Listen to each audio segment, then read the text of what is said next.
Enggak penting lah. Enggak penting. Yang penting kata Imam Syafi'i, aku gak penting awakmu generasi apa gak penting. Tapi al khairu kullu fi tibai man salaf wal syarru kullu fi ibtida'i man khalaf. Kalau kamu pengen berhasil, kalau kamu pengen kebaikan, kamu harus ikut orang-orang terdahulu. Al khairu kullu fi tibai man salaf. Tapi kalau kamu pengen babak belur, maka kamu ikuti budaya, ikuti karakter orang-orang masa kini. Positif, weh. Ya kowe mau akhirnya dianggap awakmu tercipta dari tepung dan terigu. Kematangan titik meledos. Kun rajulan alal ahwali jalda wa syimatuka as-samahatu wal faqa. Seingat saya di syarahnya Diwan Asy-Syafi'i itu adalah Imam Syafi'i itu mencoba mengajak kita ala sabri ala tahammulil masyaqqi wal masaib. Imam Syafi'i mencoba mengajak kita, mengarahkan kita untuk memiliki ketangguhan, menanggung beban yang berat. Ya. Untuk menerima kesulitan-kesulitan, untuk menerima cobaan-cobaan. Tapi tidak hanya itu saja, di saat yang sama, watahalli bil ahlakil mahmudah, mislis samahah wal wafa. Di saat yang sama, kita tetap diperintahkan sebagai orang Islam untuk memiliki karakter yang baik, untuk memiliki karakter yang terpuji. Orang boleh menyakiti kita, orang boleh melukai kita, tapi kata Rasulullah, ahsin man ahsana ilaik wa la tusi man asa'ak. Kalau kamu mau menyakiti saya, monggo sok, monggo, silahkan. Tapi sampai saya sebagai orang Islam berkewajiban untuk membalas semua rasa sakit itu dengan cinta dan kasih sayang. Ngono blok, paham nggak blok? Ini kan ngono kuwi perintah, apa masalahnya? Dan harusnya ketika cobaan itu datang, langkah pertama yang ada di otak kita itu adalah muhasabah. Self-correction. Jangan kemudian membiasakan adat atau kebiasaan-kebiasaan tolol, kebiasaan-kebiasaan bodoh. Kalau ada sesuatu yang gagal dalam diri kita, kita akan mencari kambing hitam. Kita akan mencari orang lain untuk disalahkan. Tidak boleh seperti itu. Muhasabah, introspeksi diri. Mungkin ada banyak kesalahan di antara kita yang membuat kemudian Allah Ta'ala menurunkan cobaannya bertubi-tubi. Penting gue, minimal kalau kata Imam Syafi'i dalam bab terusannya, dalam syair terusannya, idza kasurat uyubuka fil baraya. Ketika kesalahan kita sudah mulai menumpuk, wasaraka ayyakuna laha ghita, dan kamu pengen semua kesalahan itu tertutup dengan rapi, tasattar bisakha. Fakullu aibin yughatihi kama qila as-sakha. Ketika kamu kesana sulit, semua orang mulai tidak tertarik dengan kamu. Anak-anak di universitas kamu memandang kamu tidak memiliki masa depan. Kan wajahmu ini cara aku jadi cawe itu kan sedih. Ini mau dibawa ke mana kalau saya kemudian kenal dengan ini, saya dekat dengan anak ini. Kan gak meyakinkan sama sekali. Maka langkah berikutnya kata Imam Syafi'i, sudah atasi semuanya dengan dermawan. Gitu. Dengan dermawan. Entah dermawan itu dengan finansial, dengan keuangan, tenaga, pikiran, atau minimal ya dengan senyuman. Jadi wong sing padang, jadi wong sing menarik, jadi wong sing sok solutif. Lah iya toh, kadang-kadang kan kita tidak bisa mengatasi masalah kita sendiri, tapi masalah orang lain kan kita menguasai. Loh, iya toh. Yang penting ketika kita masuk kampus, ketika kita masuk kemana, kita udah datang dalam penuh kebahagiaan. Sampai teman kita sendiri bingung, ini manusia apa bukan, kok nggak pernah susah. No, gayanya kalau kuwi.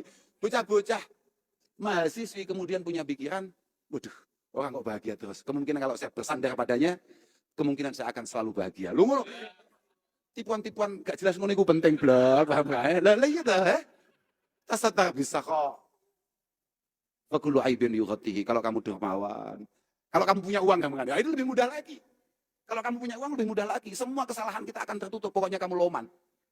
Loh, positif gue. Kamu nakalnya kayak apa? Tapi kalau kamu dermawan, sudah teman kamu semuanya lupa kalau kamu orang nakal. Loh, Masya Allah. Mohon maaf Pak Helmi. Orang nakalnya minta ampun, pengen jadi wali kota. Tapi kalau lomannya minta ampun, itu semua orang ya lupa loh kalau dia nakal. Loh, iya Pak. Orang sangat baik, ahli jamaah. Bahkan kepala takmir Masjid Al-Akbar, Ki Abdullah misalnya. Ki Abdul Hamid misalnya. Ini kalau mau jadi wali kota Surabaya, padahal dengan suaranya yang sangat luar biasa, dengan jamaahnya yang sangat istiqomah, dengan ibadahnya yang sangat istimewa. Tapi kalau bakhil, jangan harapkan jadi wali kota. Itu walinya Allah aja nggak jadi. Positif itu, Ya, tasattar bisakha, fakulu aibin yughatihi, kama qila as-sakha. Warizquka laisa yungkisu. Ini mau diteruskan apa enggak ini? Ya, daunnya Imam Syafi'i memang panjang ini, tapi mumpung iling aku. Pegel aku ambil Helmi. Aneh-aneh tenang. Kayak ternyata bab galau itu. Aku gak ngerti bisa. Warizquka laisa yungkisuhu ta'anni. Warizquka laisa yungkisuhu ta'anni. Wa laisa yazidu fi rizqi al-ana'u. Kayak tadi disampaikan oleh Ustadzah. Beliau menyampaikan bahwa usaha yang luar biasa, harapan yang sangat istimewa, itu tidak akan pernah mampu kemudian melawan takdir Allah Subhanahu wa taala. Artinya tadi itu Mas Hilmi bisi saya. Ada satu ujaran Gus untuk anak-anak muda, hindari rebahan song-song perubahan di hati saya. Yo gak mesti ngono kuwi. Gak mesti ngono kuwi ya. Apa-apaan. Apa-apaan. Wong kita ini loh madhabnya adalah pengangguran sukses. Apa-apaan. Artinya begini, tapi ya gak bisa gitu juga. Artinya begini maksud saya, bahwa jangan kemudian kita merasa bahwa kerja keras kita adalah penentu segalanya. Kita ini memang diminta oleh Allah Ta'ala, bahkan diperintah oleh Allah Ta'ala untuk ikhtiar semaksimal mungkin. Tapi di saat yang sama, kita juga harus menyandarkan semua harapan dan cita-cita kita kepada Allah Subhanahu wa Ta'ala. Ikhtiar notok, ikhtiar notok. Kalau kamu mau lulus, kalau kamu memang pengen berhasil, ya sudah kamu belajar yang benar. Jangan ke kiai, jangan ke dukun. Kadang-kadang kiai ini ya aneh. Saya kadang-kadang muskil. Yang bodoh itu siapa? Mahasiswanya apa kiainya? Lo bener gini, mahasiswa mau apa namanya? Ujian atau mau apalah. Soan ke kiai, karena dia tidak pernah belajar, tidak pernah apa. Pokoknya pengen dimudahkan oleh Allah Subhanahu wa Ta'ala, soan kiai. Kamu tahu nggak kalau kiainya nggak pernah sekolah apalagi kuliah? Jadi dia nggak ngerti juga sulitnya di mana, paham nggak? Kamu soal ke saya, Gus, mohon barokahnya, minta doanya, ini akuannya, tolong disebul. Ngapain? Biar saya lulus nanti ujian. Kamu tahu nggak? Saya ini lulusan SD loh. Tolol kamu. Yang tolol itu kamu apa saya? Lebih tolol lagi kemudian aqua itu saya ambil, saya doakan, itu lebih tolol lagi. Padahal saya nggak ngerti, namanya saja saya nggak ngerti, paham nggak ya? Nah iya. Warizquka laisa yungkisuhu ta'anni. Kalau yang sudah menjadi bagian kita, tidak akan pernah meleset hanya karena kita rebahan. Ingat-ingat itu. Ya tenang, ingat-ingat itu. Wah, kalau itu memang sudah menjadi bagian kita, kalau itu adalah takdir kita, nggak perlu kamu WA, nggak perlu kamu temukan di IG akunnya, pasti dia akan datang untuk mendampingi kamu. Positif gue, positif. Tapi kalau itu bukan jatah kamu, sudahlah. Kiai 49 kamu kumpulin untuk mujahadah. Bleset. Jelas bleset. Makanya ada pepatah Arab mengatakan, mumpung ingat ini bukan daunnya Imam Syafi'i, tapi ada pepatah Arab. Ibtasim falaysa hunaka ma tahsiru. Ibtasim falaysa hunaka ma tahsiru. Teruslah tersenyum, teruslah bahagia. Karena tidak ada yang harus kamu sesali, harus kamu prihatini, harus kamu susahi. Tidak perlu. Farabbuka maujud. Kenapa kamu harus susah? Tuhan pasti adanya. Farabbuka maujud. Warizquka maktub. Bagian kamu sudah tertulis dengan rapi. Tidak ada satu setipu pun yang mampu menjangkaunya. Kok setipu? Apa jenenge? Apa gembusek lho? Tipek. Tidak ada pabrik yang mampu bikin tipek untuk menghapus tulisan itu di Lauh Mahfuz. Enggak ada. Wa umruka mahdud. Farabbuka maujud. Warizquka maktub. Wa umruka mahdud. Allah selalu membersamai kita. Rezeki kita sudah jelas tulisannya. Artinya bagian kita sudah jelas. Mana itu. Dan umur kita sudah terukur. Kun jamilan. Tetaplah menjadi pribadi yang baik. Tetaplah jadi orang yang menarik. Kaitaro al-jamala haulaka daima. Supaya kamu mampu melihat hal-hal yang indah dan menarik. Selalu ada di sekitar kamu. Sementing kowe dhisik blok, paham ora? Nek otakmu, pikiranmu, mindsetnya adalah negatif. Semua yang terlihat negatif. Tapi kalau kamu positif, kamu pasti akan dikelilingi oleh situasi dan orang-orang yang penuh kepositifan. Kowe dhisik sing penting. Jangan mencoba merubah orang lain. Jangan mencoba menekan situasi. Tekan diri kamu sendiri. Generasi hari ini adalah generasi super tolol. Benar itu. Ketika dia menginginkan orang lain sebagaimana apa yang ia inginkan. Tapi dia tidak pernah berusaha untuk mencoba menjadi pribadi yang diinginkan oleh orang lain. Paham ora kowe? Iku cara kitab, ngene tok. Aku ngomong ngono iku mergo ono kitabe. Gak mungkin aku gawe kata-kata, aku dudu tukang gawe kata-kata gak iso kan. Ono kitabe. Awakmu tahu krungu ono thariqah jenenge Syadziliyah? Pernah dengar ada satu thariqah namanya Syadziliyah? Ya, gak tahu ya iki ngono iki, paham gak? Nang donya iki ana thariqah jenenge Syadziliyah, ada Naksabandiyah, Syadziliyah dan lain sebagainya banyak. Lah thariqah Syadziliyah itu pemiliknya, penciptanya,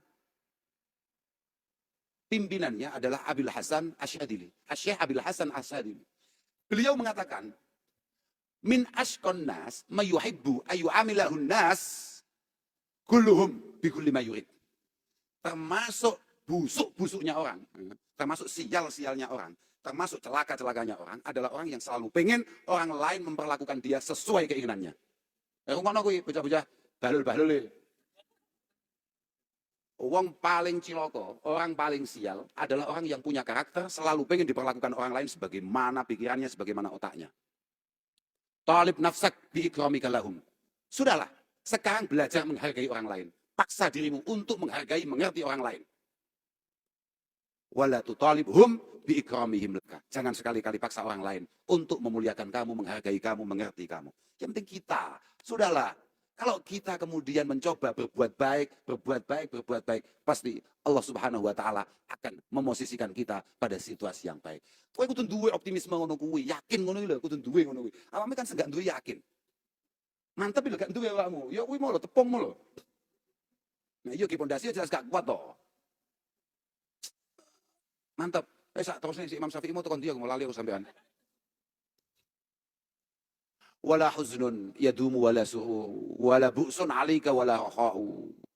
Idza ma kunta dza qalbin qanu fa anta wa malikud dunya sawa. Wala huznun yadumu wala su'u wala bu'sun 'alaika wala rakha'u. Tidak ada galau. Tidak ada kebahagiaan yang akan abadi. Tidak ada. Seneng terus. Masuk akal gak? Loh. Lah iya. Terus saya kamu susahnya apa? Padahal kamu benar-benar sadar bahwa orang terus bahagia itu tidak mungkin. Orang sekaya apapun pasti ada momen di mana dia kemudian panik karena ada turunnya. Orang sesetel apapun dan tidak ada darah Fir'aun mengalir pada tubuh kamu. Ya. Kalau kamu sehat berarti kamu nunggu sakit. Kalau hari ini kamu kemudian sakit berarti kamu hanya menunggu sehat. Kamu hari ini bahagia, besok bahagia, lusa bahagia. Mungkin kamu menunggu rasa pedih, rasa susah, prihatin, nangis di minggu depan. Paham gak?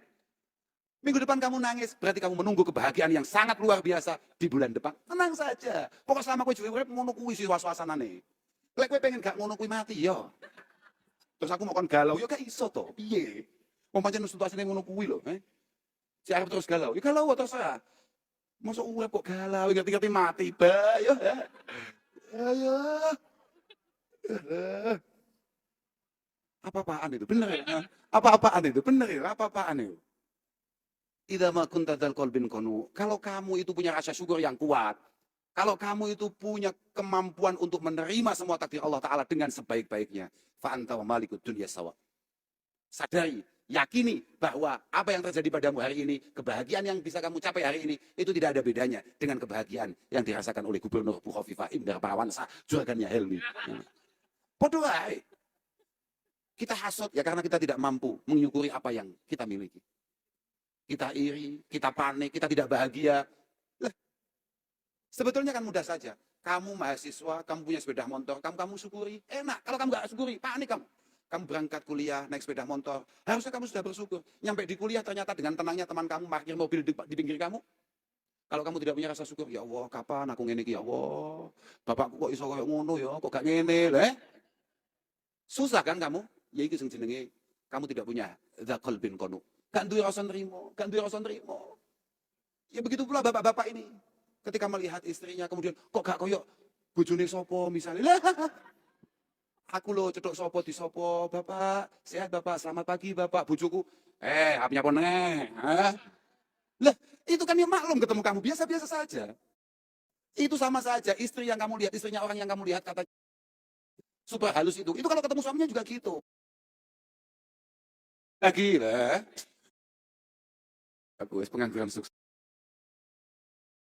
Bahagia sambil berdoa, ya Allah, moga-moga istri saya tambah kreatif, tambah istimewa kerjanya, ya supaya bisa menafkahi kita. Itu malah bagus ya. Ya gak apa-apa, terserah ini aku awakmu bingung ya. Nah, tenang, gak dongani ngono kuwi. Aku mambingi nang Mojokerto cerita. Saya ini sebelum mendapatkan istri saya ini benar-benar mujahadah.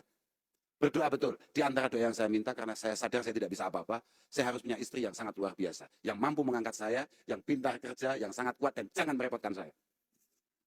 Hati-hati.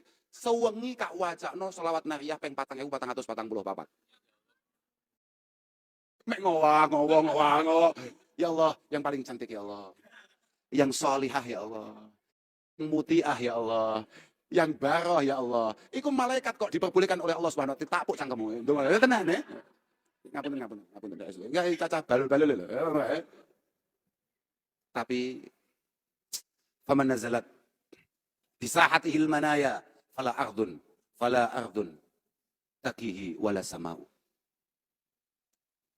Ta'il ayyam taghdiru kulla hini fama yughni 'anil mauti ad-dawa'u.